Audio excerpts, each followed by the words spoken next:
Hi everyone, welcome back to my channel. If you're new here, I'm Carolyn and I like to make videos about being a late diagnosed autistic woman, trauma healing, crochet, and a few other things. Today, we're diving into a topic that means a lot to me, high masking. We're gonna cover what it is, why we do it, and how it shapes and often damages our lives. If you've ever felt like you are acting your way through life, like nobody really sees you, but somehow you're still too much and not enough, this video is for you. Masking in the context of autism is when we camouflage our traits in order to fit in with neurotypical people. It's not something that we do on purpose all the time, it's what we do to survive.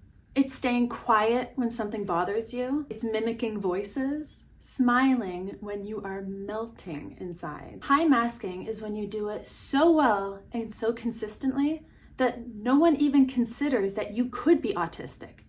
Not even yourself. In fact, you might even be praised for how mature you are, easygoing, when the reality is you're dissociating just to get through the day. Now, here's why this hits women so hard.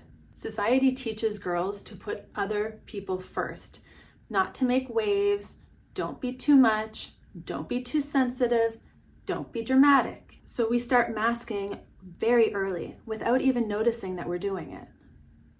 We learn to study others, to be polite, to be emotionally available, to be agreeable, to be funny, to be competent, to be independent. And we're often told that that is just good behavior. What's worse is when we do speak up or stim or miss a social cue, we're punished or shamed.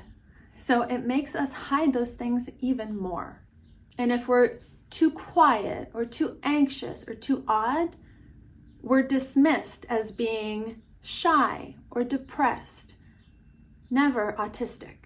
But masking comes at a cost. By the time many of us are adults, we are chronically exhausted. We deal with burnouts, shutdowns, meltdowns, and often a deep sense of not really knowing who we are. We may overwork, overachieve, people please, to the point of physical and emotional collapse. We may develop really bad symptoms of depression, anxiety, eating disorders, dissociation, all while still functioning normally on the outside.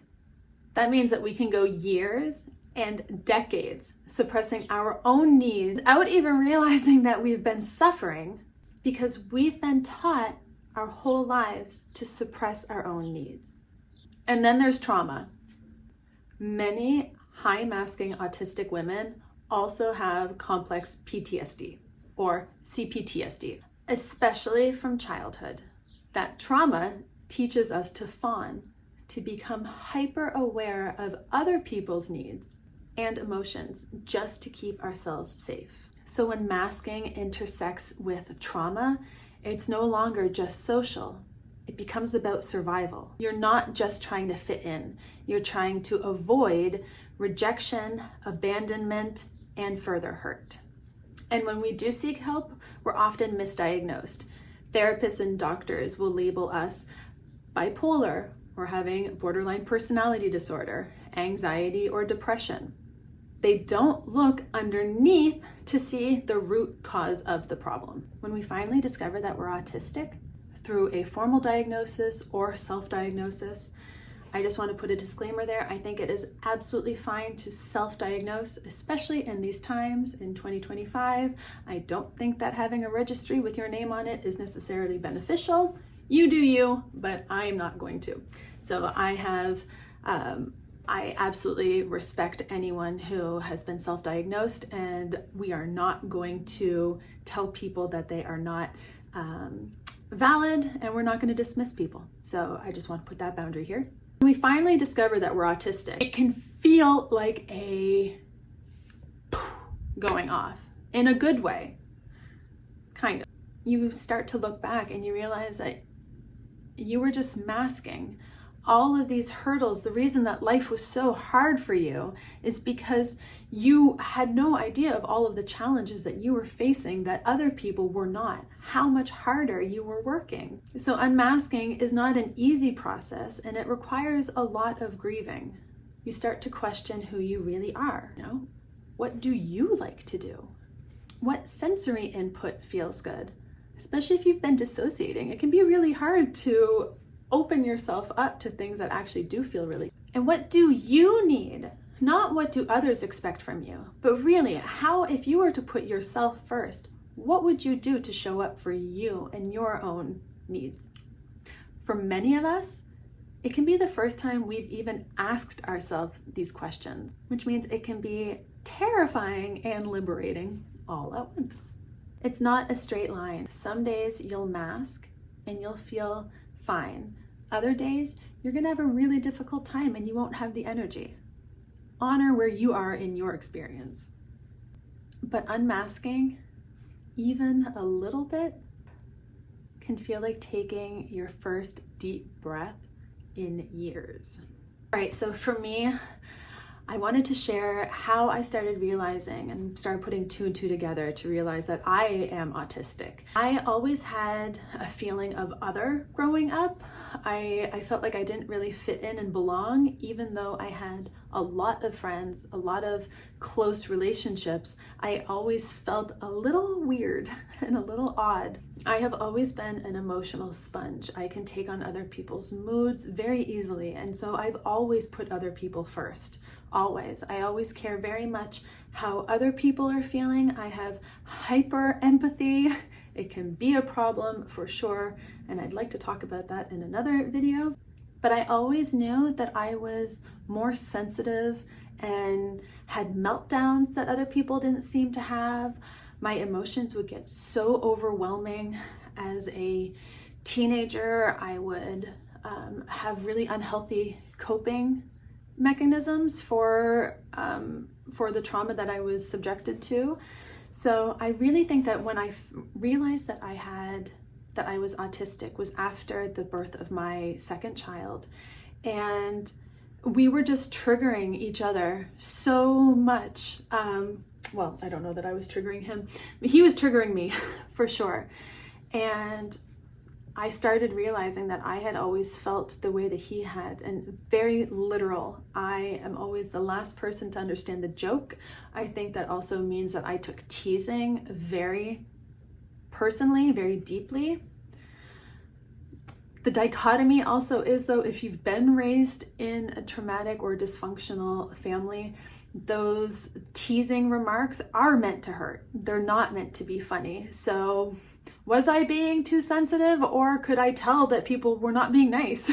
You know, it can be a little confusing, actually. Yeah, my process went from thinking that I was a highly sensitive person because the empathy thing was becoming really difficult.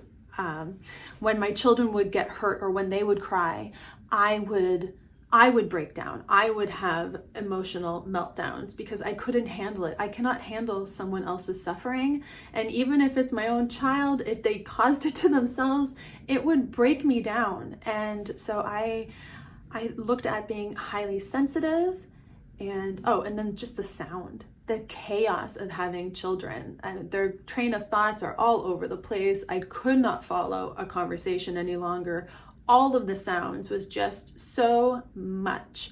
And I liken it to having 8 radio stations that are broadcasting all at the exact same time, and having to focus in on just one is very, very difficult.